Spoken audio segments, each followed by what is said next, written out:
Hey guys, welcome back to my channel. So, perkenalkan, nama aku Sofyan kalau kalian yang belum kenal. So, di video kali ini aku akan cerita tentang pengalamanku road trip dan camping ya di Australia. Karena menurut aku road trip dan camping itu salah satu bagian dari working holiday ya. Nggak mungkin kamu stay di satu tempat terus, pasti kamu pengen lah pindah-pindah ngelihat tempat lain. So, kali ini aku akan sharing gimana pengalamanku road trip dan camping.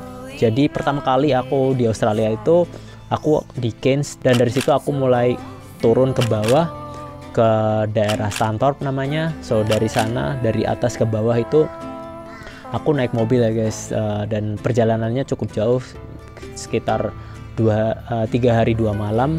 Dan itu road trip pertamaku ketika di Australia. Ketika udah 2 atau 3 bulan di Australia, langsung road trip pakai mobil sendiri gitu. Dan kayak mau nggak mau gitu kita harus pergi gitu, cabut, karena kerjaan pasti habis, dan kalau udah habis kita harus pindah lagi gitu, pindah ke kota lain.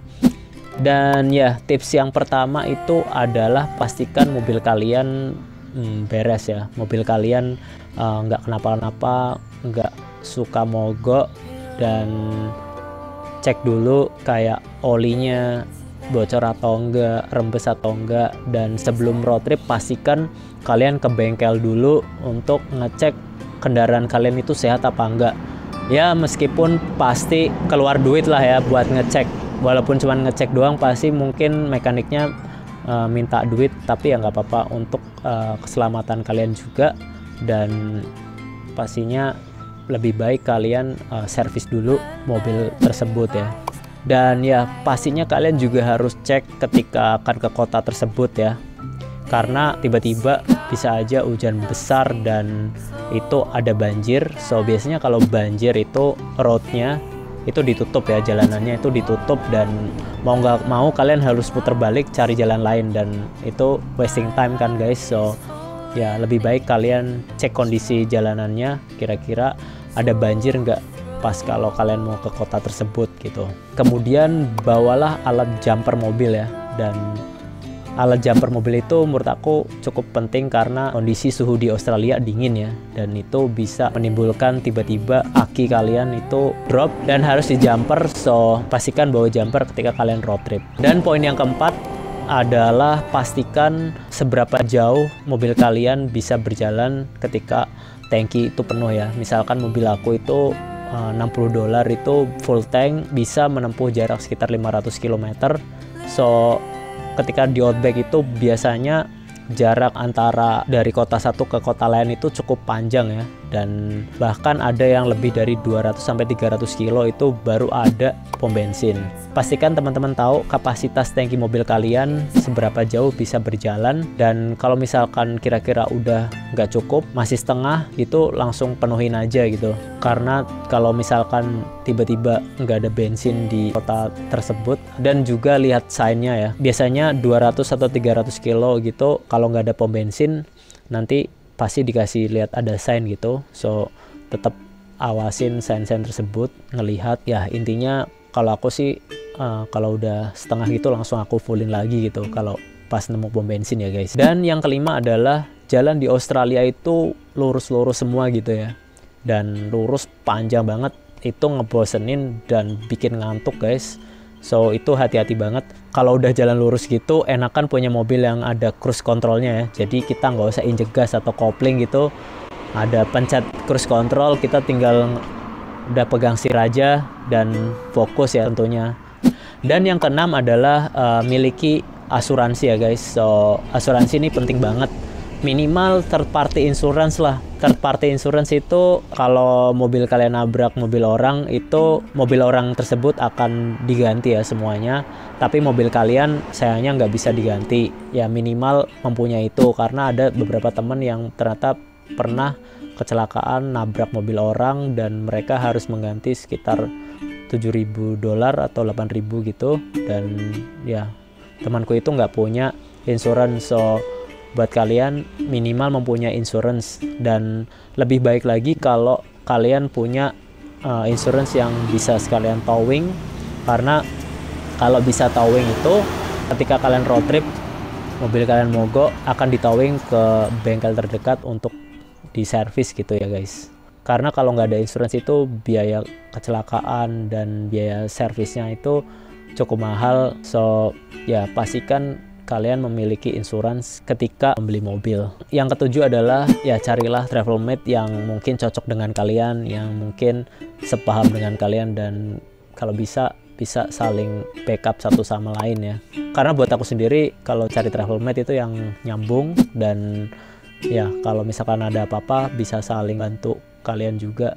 Jadi ya carilah travel mate yang asik, yang gak banyak drama dan asik buat diajakin road trip. Dan kemudian bawalah dongkrak, pelajari gimana cara ganti ban, gimana cara ganti serepnya, karena ternyata ada beberapa teman yang udah sampai sini tuh masih belum bisa pakai dongkrak, masih belum tahu gimana cari ganti ban. So jadi belajar hal-hal yang kayak gitu itu sangat penting ketika kalian akan road trip nanti ya. Dan bawalah bekal sebelum perjalanan, atau kalau kalian yang suka masak bisa bawa alat-alat masak, dan ketika nanti jalan bisa masak di jalan. Karena menurut aku di perjalanan itu harga makanan di roadhouse atau di countryside itu cukup mahal ya kalau kalian beli terus tiap hari gitu atau tiap perjalanan gitu, dan ya itu cukup saving banget. So ya membawa perbekalan yang cukup, dan mungkin kalau teman-teman mau bisa masak di jalan ketika sedang road trip ya. Pelajari sign kayak sign 40 sign, 50 sign, 80 sign, 100 sign. Nah itu tuh sign speeding ya. Kalau misalkan maksimum 50 ya kalian jangan melebihi 50.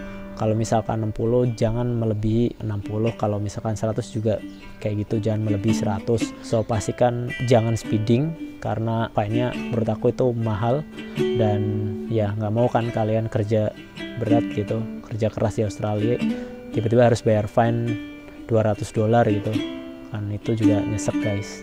Dan kemudian pelajari kayak speeding kamera ya. Biasanya kalau mau ada speeding kamera di situ ada sign bahwa di daerah tersebut akan ada speeding kamera. So hati-hati dengan speeding kamera, dan ya karena speeding kamera itu ketika kalian jalan dan nggak tahu ada speeding kamera, teman-teman bisa tiba-tiba dapat surat tilang kayak gitu. Dan ya poin yang selanjutnya, poin yang ke-12 itu adalah ketika aku di Australia ya aku sering banget menggunakan free camping.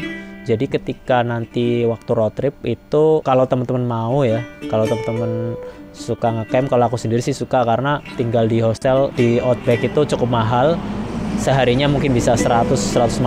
Kalau free camping kalian nggak perlu bayar, tapi ya kalian harus install aplikasi namanya Campermate atau Wikicamp. Kalau Campermate itu gratis, kalau Wikicamp itu bayar. Nah di situ ada daerah-daerah di mana kalian bisa ngecamp, di mana ada spot camp yang bayar, ada spot camp yang gratis, di mana ada shower ya, tempat mandi ya. Jadi di Australia ini tuh ada banyak tempat-tempat yang menyediakan shower gratis, dan juga itu salah satu fasilitas publik.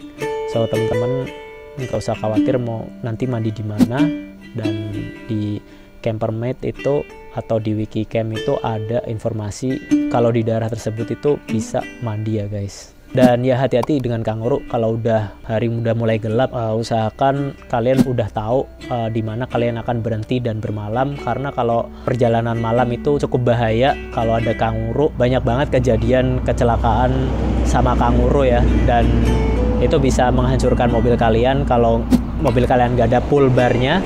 Dan ya aku juga pernah nabrak kanguru. Kalau kalian pengen tahu ceritanya, kalian bisa lihat di video ini ya.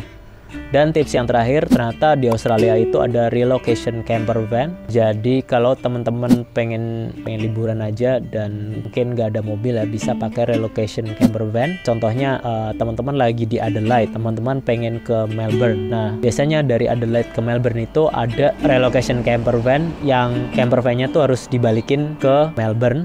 So teman-teman bisa pakai relocation camper van itu dengan harga yang murah, dan kalian hanya modal bensin, tapi juga di situ kalian harus ditargetkan kapan harus sampai, dan kalau misalkan terlambat mungkin teman-teman harus menambah biaya tambahannya tersebut ya. Tapi menurut aku itu murah banget guys, so bisa dicek di websitenya ya.